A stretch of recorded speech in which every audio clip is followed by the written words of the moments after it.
Hello and welcome to the third video in this short series all about the character sheet in Fantasy Grounds Unity.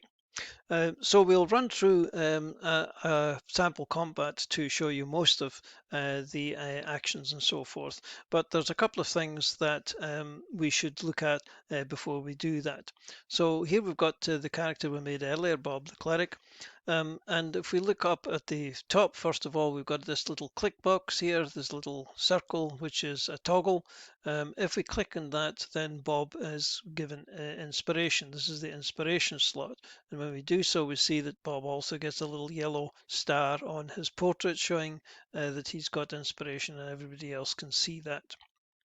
If we move down to these boxes here and the initiative box, then we can see that there's a little dice icon in the bottom left, and this means that this is a rollable box. So if we wanted to make a dexterity ability check, we just double click in this box and it makes that check. If we wanted to make a con saving throw, we double click on that and it will make that check.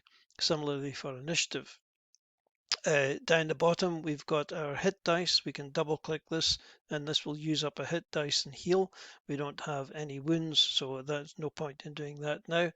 And we've also got our death saving throw here. So if we're at 0 hit points and required to make a death saving throw, then we can click on that. Now the Dungeon Master might have this set to automatic, which means it'll automatically make that roll when it's your turn on the combat tracker. You'll notice that there are some crosses, little crosses on the top right of certain boxes here. This means that if you mouse over this particular box and hold down the control key, you can use the middle mouse wheel to give yourself a bonus or a penalty for that particular statistic, speed in this case, but you can also do it for saves, for perception and various other items, initiative for example. So that would be a way of putting in a temporary modifier. If we check out the skills box, we have exactly the same thing here. We've got a little rollable box here. So if we want to make a performance check, then we just double click in that box and the check is made. Mostly, however, you will be using the Actions tab for your combats and for most of your play, since this is where most of the vital statistics and actions are. We haven't covered these two buttons down the bottom here, the mode and display. If we look at display, first of all, we've got actions, and this shows us these little icons, which we'll cover later. If we click on it once, it'll change to group, which shows us the group that all these things are in. And if we change this to summary, then it should give us a summary of these spell or abilities, assuming that we've actually created them. In this case, we haven't created any, so it's not showing us anything. But we'll go back to actions, which is the one that we want to have most often up. This one is combat. This shows us a list of all the things that are available to us during the combat. We can change this to standard, which gives us a bit more information, and then we can change it to preparation. And this is where Bob would prepare his spells for the day. Now we've already actually got the 4 spells that Bob has prepared for the day. He's got 3 from his wisdom ability modifier and 1 for his level, so he can choose 4 out of the spells he has available. You can just click on these to remove or add in the check mark, and these are the ones that he has prepared. If we look at some of these other things here, we can see that there is the ability to prepare or set up different uses for certain actions. So if, for example, he could only use his Disciple of Life twice a day, then we could put a 2 in there, leave that at daily, and he would get 2 little check marks then, showing that he had that available to him. If we scroll further up, we can see the spell slots here, and these can be edited if need be, but they are automatically populated, and we just see that we've got two first level spells. If we go back to combat, we can see that the two check boxes are there, and if we scroll down, we can see we now have level 1 spells available for the ones that we've checked. Okay, so let's get on to a sample combat then. So we need to get the combat tracker up and running. And we see that in the combat tracker we've got two characters here. We've got Bob the Cleric and we've got his pal Bob the Fighter, and they've got themselves into a bit of a mess with a giant spider. Now, well before combat begins, Bob will have gone through his character sheet and he'll have had a look to see what effects he might have on him. And the most obvious one here is Dwarven Resilience. So what he's going to do is he's going to click this running man icon, and this is going to add the resistance to poison, which this gives him, onto the combat tracker. So if Bob was to take poison damage, then it'll be automatically halved. There isn't a way to have advantage automatically on saving throws against a particular condition. So in that case, if we were going to be hit with or are required to make a saving throw, we'd need to make sure that we click the ADV button here.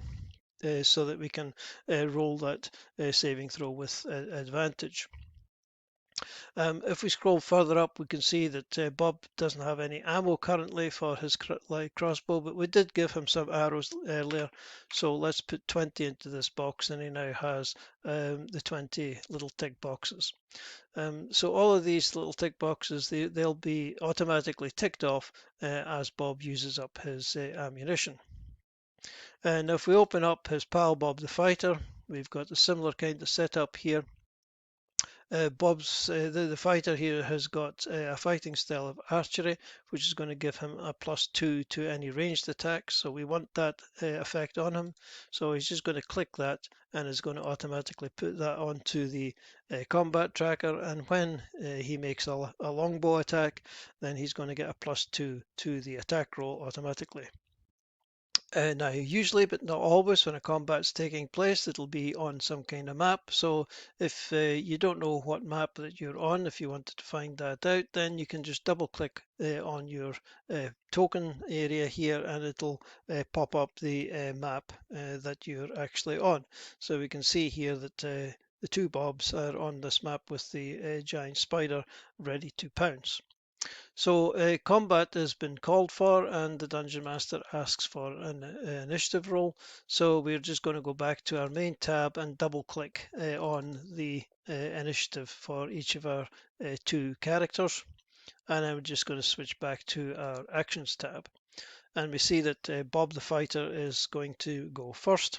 So we need to switch briefly over to the Dungeon Master's view so that the Dungeon Master can make Bob the main man for the moment. So Bob's got a decision to make as to what he would like to do. So he thinks maybe he should use his cantrip here, his True Strike cantrip, which is going to give him advantage on attack rolls in his next turn.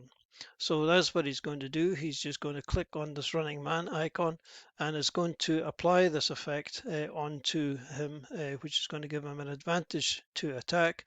Is going to last this turn and to the end of the next turn, and provided that he fires a shot at the spider by that time, then he will get advantage on that attack roll. And Bob is pretty much finished his turn. There's not much else he can do. He's not going to move any closer, so he's just going to end his turn. And we now need to move back to the Dungeon Master's view. And Dungeon Master decides the spider's going to start coming forward, and he's going to try and get past Bob here to get at the fighter. And Bob doesn't like that idea, so he's going to make an opportunity attack against the spider. So coming into his character sheet, Bob decides that he's going to use his Warhammer in two hands. We've got this set up to two hands already. And because he's going to use this in two hands, then remember he can't use his shield. So he's going to apply this effect to himself so that he is going to suffer a penalty to his armor class because he's wielding this Warhammer with two hands and he can't obviously have a shield at the same time. So what he's now going to do is he's going to drag this attack dice. He's going to hold down shift at the same time, and he's just simply going to drop this dice onto the spider token, or he could drop it onto the combat tracker here. We'll do the spider token. The dice will roll, and you can see here it tells us in chat that this was an opportunity attack. And that's because we were holding down shift whilst we did that dragging to indicate that this was an opportunity attack. And it looks like Bob has hit his target. So he's just going to then drag this damage, and this time we'll do it into the combat tracker and just let go.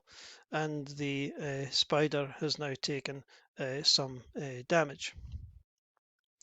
So that was the opportunity attack. That's an extra attack that Bob got there for free. And so the spider is now going to attack Bob. So we'll need to switch back to the Dungeon Master view in order to do this. So we've got the spider here. He's going to attack Bob. He's going to try and bite him. Which he didn't do. You can see that the defense effects here came in, the -2. It didn't matter in this case, the spider only rolled 10. So although Bob's armor class has been reduced effectively to 16, 10 still isn't enough to beat that.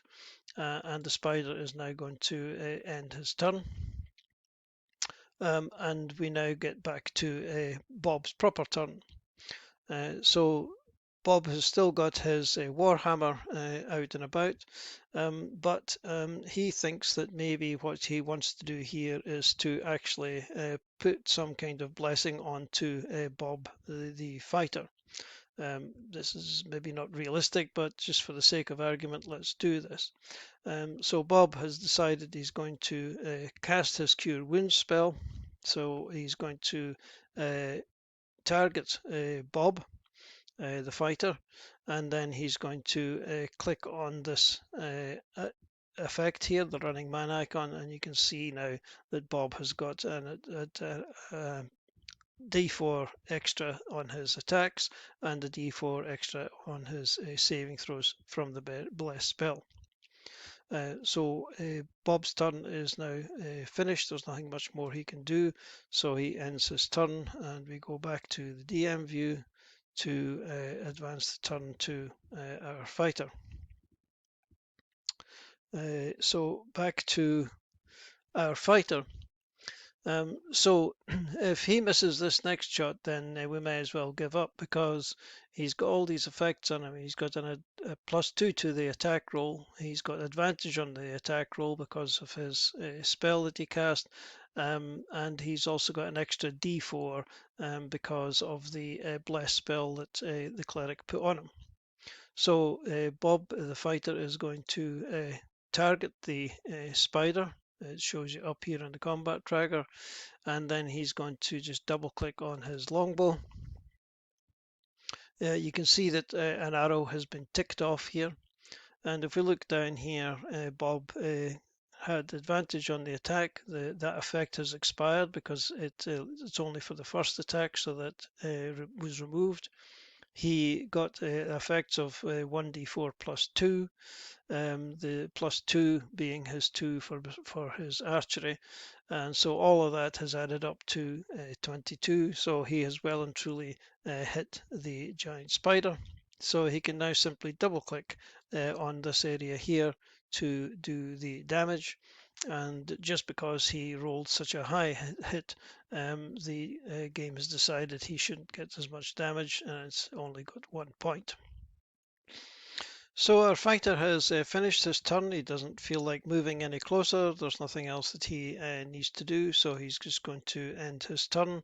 And once again, it's the spider's turn, so we're going to move over to the Dungeon Master again. The spider still has the cleric targeted, so he's going to have another go at Bob. and he's missed again. Despite the fact that Bob's armor class is reduced, it's still high enough to beat the spider's attack roll. So the Dungeon Master ends her turn. We go back to Bob the Cleric here. He decides this time that there's no spell that he wants to cast. He's concentrating anyway on the Bless spell, so he couldn't cast another spell whilst he's concentrating on that one. So he's just going to leave that as it is, and he's just going to try and wallop the spider. Now, currently, he has Bob the Fighter targeted because he cast a spell on Bob the last time. So he's just going to remove that by holding down the Control key and clicking on Bob or the fighter, and then he's going to change his target to the spider by holding his mouse over it and holding down the Control key and clicking on the spider, and he's now got the spider targeted. So he picks up his Warhammer, gives it a wallop, and he has well and truly hit the spider, so he's going to do some more damage. And the spider is now wounded again. And our cleric can now end his turn, and we once again switch back to the Dungeon Master's view so that the combat tracker can be moved on to the next combatant. And it's Bob the Fighter's turn again. He's already got the giant spider targeted. He doesn't feel the need to cast his spell. He's still got his 1d4 attack on, and he still has his ranged attack bonus on. So he's just going to fire another arrow at the spider. Another arrow gets ticked off, but this time he wasn't so lucky, and he's managed to miss this turn. There's not much else that he can do, so he's just going to end his turn and back to the Dungeon Master's view so that we can make this attack. The spider still has Bob the Cleric targeted, so it doesn't need to do anything. We'll just make another bite attack at Bob, and he'll miss again. Bob leading a charmed life here. And back to Bob. So he's got his two-handed Warhammer. He'll just take another whack at the spider. He's going to hit it again, and he's going to do enough damage this time to kill the spider. So that's an overview of how the character sheets work and how all these little things work. We didn't really get a chance here to show you the healing icon, but this works in exactly the same way as the running ban icon or any of the attack icons. You would simply target. I mean, if, for example, let's switch over to the Dungeon Master's view. It'll be easy for me to show you this. Let's suppose that Bob the Fighter here had some wounds. Let's give him 6 wounds or something like that. Then if we go into Bob the Cleric here, if he decides that he's going to heal Bob, then assuming that all the other conditions are correct, like he's beside him or whatever, then he can he can do it in several ways. He can target Bob, or he can just drag the dice and drop it onto Bob. It'll roll the appropriate dice, and the appropriate amount of wounds will be healed. You can see that Bob the Fighter is now down to 2 wounds rather than 6. So all of these little icons, including these ones here, they're all the same. You can either target the target that you're aiming at and then just click, or you can drag and drop either onto the combat tracker or onto the token on the map as well. And all of these work the same way, the attacks, damage on all of these little icons as well. You've got another little icon here, which is the cast button. And this would, we can make an attack here, and that's the little blood drop. So if the sorry, this is the damage icon, little blood drop, and this is the cast icon. And if we give our spider some hit points back, and we better take off the prone, otherwise be getting advantage. If we wanted to attack this spider with this guiding bolt, then we can drag the cast icon onto the giant spider. It'll tell us whether we've hit or missed. We missed, but if we hit, we can then just drag the damage onto the giant spider, and it'll automatically come off. And again, we can use these either by targeting the creature and just click on them, because we already have the spider targeted, so we could have just clicked on these, and then we could have just clicked on the damage, and we then have this effect here which grants advantage on the next turn. So we just click that, and that applies the effect to the giant spider. So if our next combatant might be Bob here, if he rushed up with his dagger foolhardily enough, he'll automatically get advantage on his next roll. So all of these icons work in exactly the same way on the Actions tab.